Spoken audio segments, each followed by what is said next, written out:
That's one small step for man, one giant leap for mankind.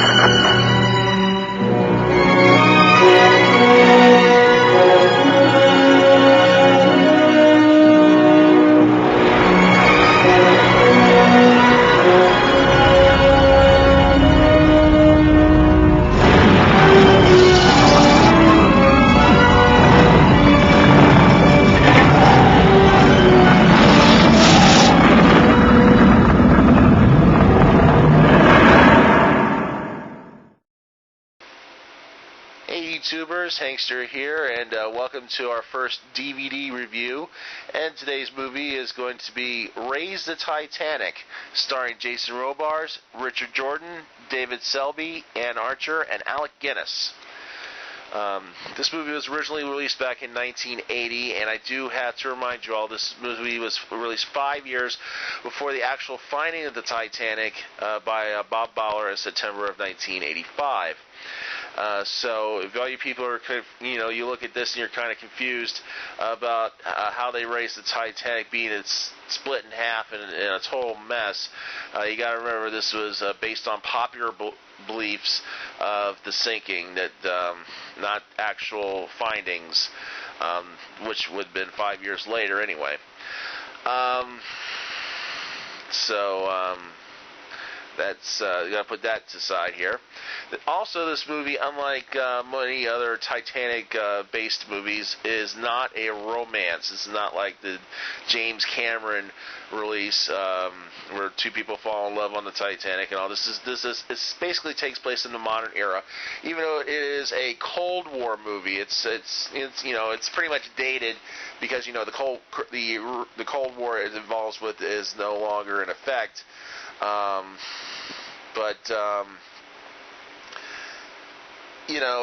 It's pretty much that.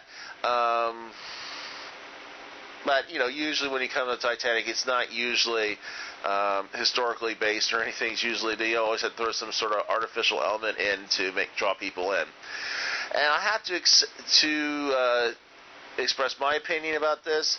This movie is more worthy of being re-released into 3D than the James Cameron movie.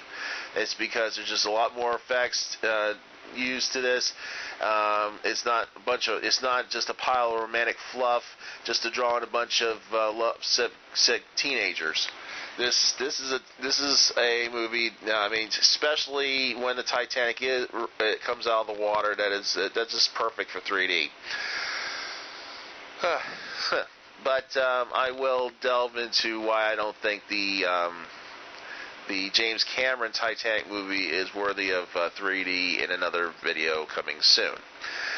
Now, basically, the plot is that the Americans, most of these American scientists, developed a special defense system that could place shields around the United States and its interests to prevent any nuclear warheads from being in any effect when it would try to hit the country.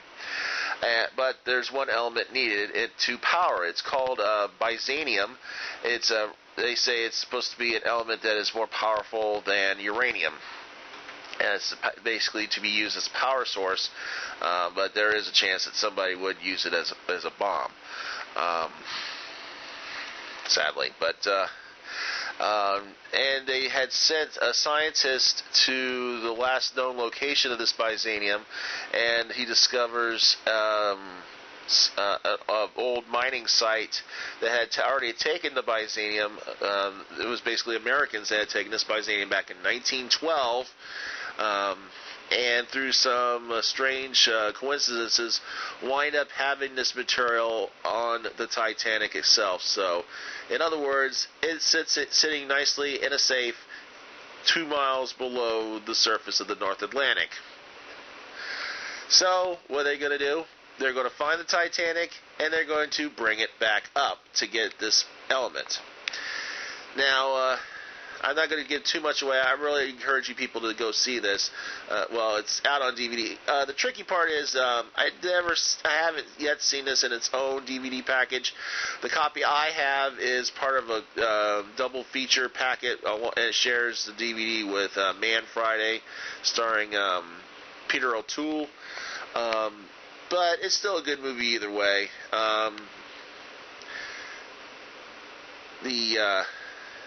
There is a little bit of a love triangle involved, semi-love triangle between the head scientist of the SHIELD project, which is the Sicilian project, a female reporter, and a government agent named Pitt, who basically is the hero of the movie,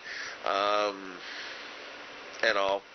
Now, you might recognize one person in this is, of course, Alec Guinness, a.k.a. Obi-Wan Kenobi from the original Star Wars trilogy. Ironically enough, in 1980, he, of course, was in Empire Strikes Back, Episode 5.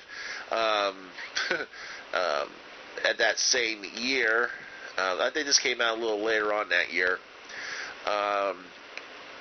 He, of course, plays a Titanic survivor, an actual member of the crew, who worked in the cargo hold where this element was stored away. And he, of course, tells this tale of the man in charge of that project, taking him by gunpoint as the Titanic is sinking. The cargo man leads him down, and he just leaves him there to be with this safe. Don't want to get too much away there, but you'll know more what happened to that guy later on. Of course, the sailor did survive, and he only has one request given to Pitt, is to please hang the White Star flag back onto the mast, the rear mast of the Titanic, which he does after they bring the ship up. It's one of the very poignant moment when Pitt first arrives onto the risen Titanic, and he walks around and he checks things out, and he fulfills the old man's request by hanging out the flag.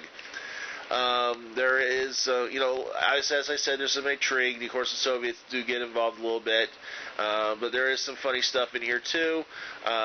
Mostly with the love triangle, mostly involving the Soviets. So, but I'm not going to get. I don't want to give too many spoilers. But for all you people out there who might be a little bit inundated with all this, James Cameron Titanic movie stuff, and just want to see alternative Titanic movies, Raise the Titanic is a good example of something that doesn't have to be, have to be full of romantic crap to see this. And I mean, the special effects even just go further than just it rising, the Titanic being raised out of the water. Just it sailing across the water and stuff, and finally arriving in New York is another poignant moment. That's very good effects there. So if you get a chance, I got my copy on eBay, but might have a chance to find it in other ways. Just check out Raise the Titanic. It's a pretty rare movie, but it's a better alternative than the James Cameron crap.